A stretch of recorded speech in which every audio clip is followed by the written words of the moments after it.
And so part of honoring people is giving them room, hear me this morning, to be who they are right now. Right? Because if you honor, he says to honor your father and mother. It doesn't say if they are okay. If they did what they were supposed to do. If they, took care of things. If they paid the bills. If they didn't go out late at night. If it just says honor your father and mother. Because it's not talking about them right now. It's talking about you. And then it gives you a promise. And so you can extrapolate a little bit and be able to say, man, this would especially be true if your parents didn't hit the mark and you honored them anyway. Amen. Right? Do you see what I'm trying to put together here? Right? And so honor your father and mother no matter what, because I am God. Amen. Well, why would I? They don't deserve it. I am God. I let you in this place. I am God. I say honor them. And look what he said, because this is the first commandment with a promise. If you honor your father and mother, things will go well for you. How dumb, don't get offended, but how dumb do I have to be to get a promise from God that says things will go well for you and let it go because they didn't behave the way I wanted them to? If you really want to get your mama back, if things weren't like you like them, then follow God's command, right? And then be sitting all up inside things going well. All right. Hi, mama. You see what I'm saying? I just want to free somebody today, and I want to add to somebody today, right? I want to free you if you have been allowing, and you can apply this obviously to fathers and mothers, to grandmas, to anybody. You can apply this to your first supervisor on your second job. Do you see what I'm saying? The idea is, if you are respectful and honor, there's some root words in honor, and one of them has the picture of heaviness. Like, give this person the most weight in the room. Wow. Do you hear what I'm trying to say? Give this person weight. Don't let them be, right? I ain't thinking about you. I ain't letting you, right? Now, you have to be healthy. There are things that you have to manage. That's that third thing I was saying about managing your stuff. You have to manage your relationships, especially as an adult. You have to know how to set boundaries. You have to know how to respond. You have to know how to, when to be in the room, when not to be in the room. But that's management. That don't have nothing to do with honoring. You're still respectful of people. So there's this weightiness. You allow that person to kind of think about this to be the weight in the room, right? It's like, here come grandma.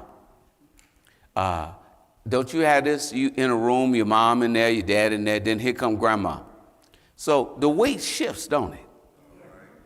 Here come grandpa. The weight shifts, don't it? It's like the honor is, you don't dishonor others, but the weight shifts depending upon who in the room, right? Ain't nothing more joyous for a little boy. I know for me, I know it's the same thing for my son, to watch my daddy get bossed around by my mama, by my grandma or my grandfather. Man, when I discovered that, I wanted to be over grandmas all the time. Do you hear what I'm saying?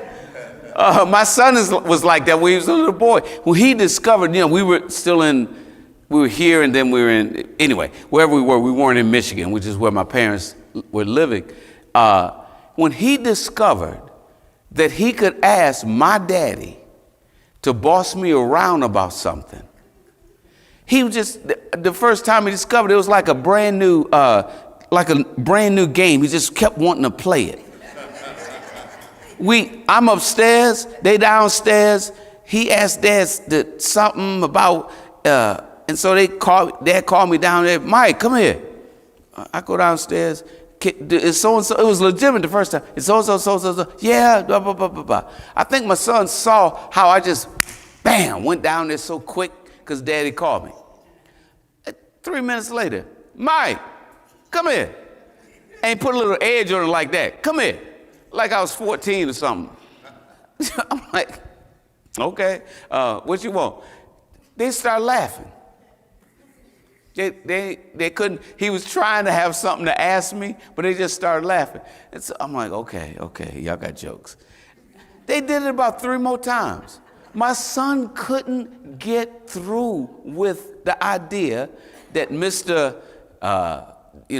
say sir, say, just Mr. Whatever, was running around like a little puppy behind his dad, right? So it shifts is what I'm saying, that it can shift. But the idea, though, is to understand that what is shifting is the weight, is the honoring. We're supposed to honor these people, period. If you can't honor them for their sake, honor them in obedience to God and with an investment in your own personal future. And could I just 2 more minutes on that? It's not like it's some magic wand. I was nice to my parents, so things went well for me. I'm going to live a long time. That would be like people who think giving is good luck, right? I'm tithing because the Lord gonna bless me. No, you should be tithing because the Lord told you to. In fact, at this point, it's not even, it is giving, right? Because he told us to. And we want to obey him. So same thing with this, because we want to obey him. We're not doing it for good luck. And our sincerity toward those people is deep because of what God has done for us. Am I making sense? Right? And so, so when you start weighing folk, you should stop. Just stop. If you've had a child, you know what it's like. If you've had trouble, you know what it's like. If you yielded to temptation, you know what it's like.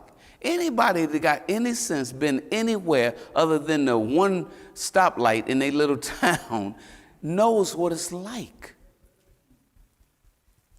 And so if your desire, if you are able to demonstrate that you're doing better than your mama, in different, fine, then to whom much is given, much is required. You should have more grace. You should have more mercy. You should have more gratefulness. Do you hear what I'm saying? Let stuff go. Let people go. And people who can't let you go, the last point, learn how to manage the relationship, right? So that you can, what makes you really mad. Don't let it get to that.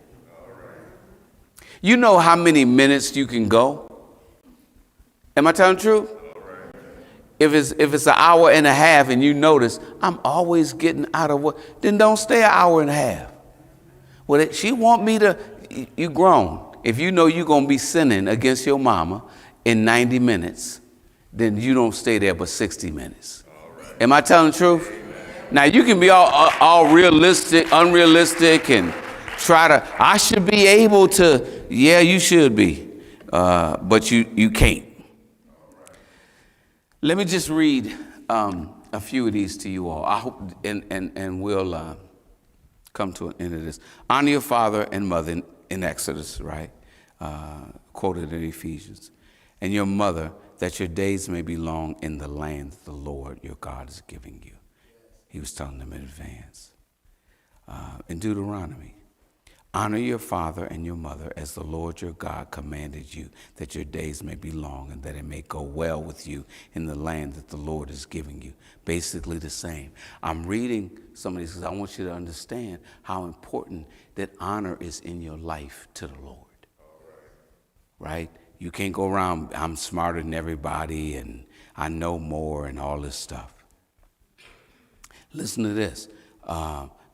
This is there. Then it picks up, the next sentence says, that it may go well with you and that you may live long in the land. Then it says, fathers, do not provoke your children to anger, but bring them up in the discipline and instruction of the Lord. The Lord is always talking to everybody. Did you grow up with siblings? Mama, you need to tell so-and-so to stop this, that, and the other. And what does she say sometimes? Don't worry about him. Don't worry about them. You worry about you. I got them. Henry, come here. You know what I'm saying? But, right? It's like you worry about yours. And I say that to say, he's instructing fathers. He's instructing mothers. That's why you have to be available to his word, right? But this, he's talking to children and those and those under folks. Listen to this in Matthew.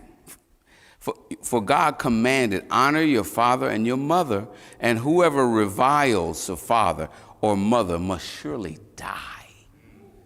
That's New Testament.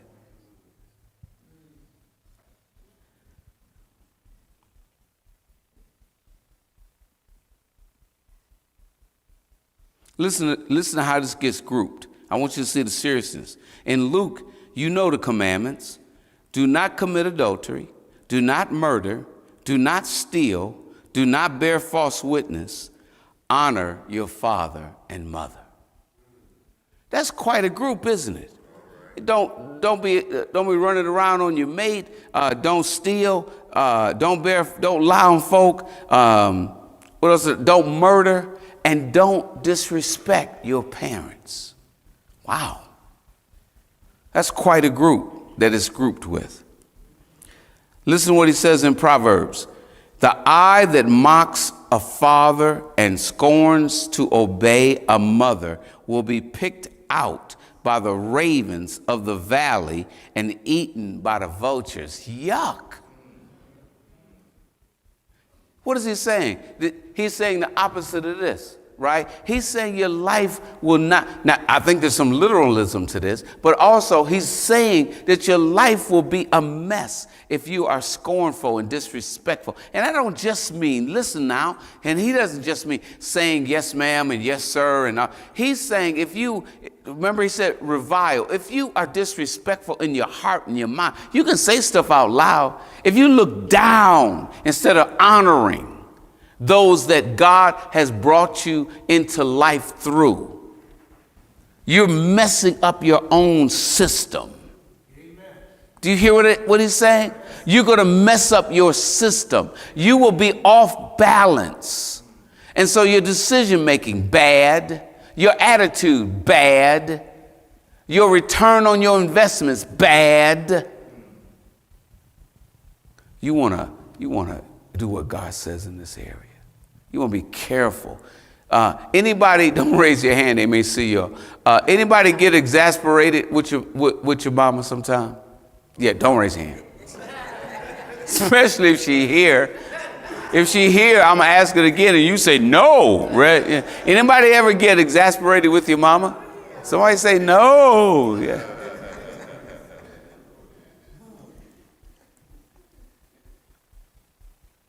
You got to let others breathe. And you have to breathe. Right? You shouldn't feel locked up and all like that. But neither should you feel like right here, I can't take no more. You need to seek some counsel. You need to seek some advice. You need to seek your other siblings. I know, but they don't do nothing, Reverend. Right? Then you have to put together a plan, because guess what? You have to live. Right? And to live, you have to be able to breathe.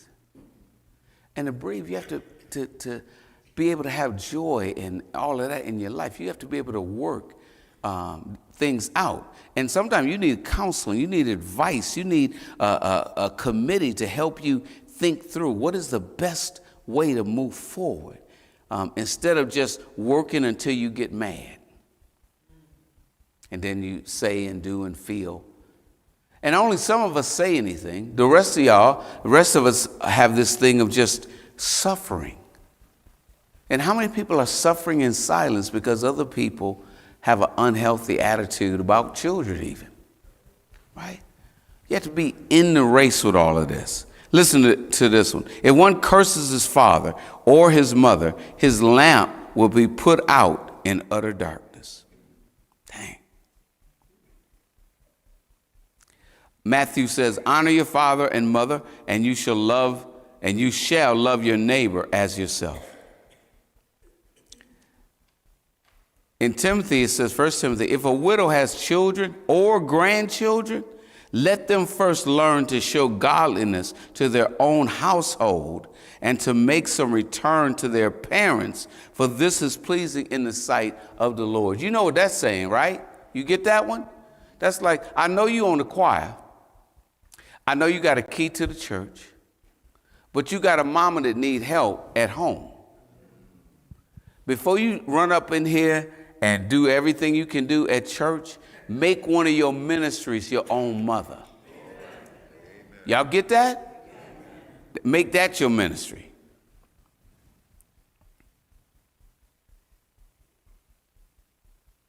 He who does violence, Proverbs, to his father and chases away his mother is a son who brings shame and reproach.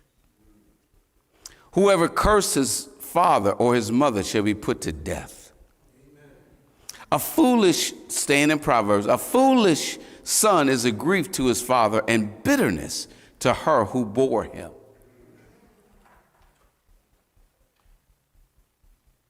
Grandchildren are the crown of the aged, and the glory of children is their fathers. Let me give this last one. Cursed be anyone, Deuteronomy, who dishonors his father or his mother. And then it says, and all the people shall say, amen. Amen. Right? Because it's like, this is how we roll. All the people saying amen says that we roll like this. We conduct ourselves like this. We teach one another this. We honor those who honor those, right? We correct those who don't. Right? We make it clear that not only is this a standard for us, but it's in our overall and individual best interest. Right? And so love your mother, of course. Honor your mother, of course. Spend time, of course. Think about, of course. Be merciful, of course. Don't be judgmental, of course. Thank God for their existence, of course. Think about what kind of life they must have lived and what are their challenges, of course. Go that way, and then as a mother, be sensitive, be aware, be confident, also be patient and long-suffering. Amen.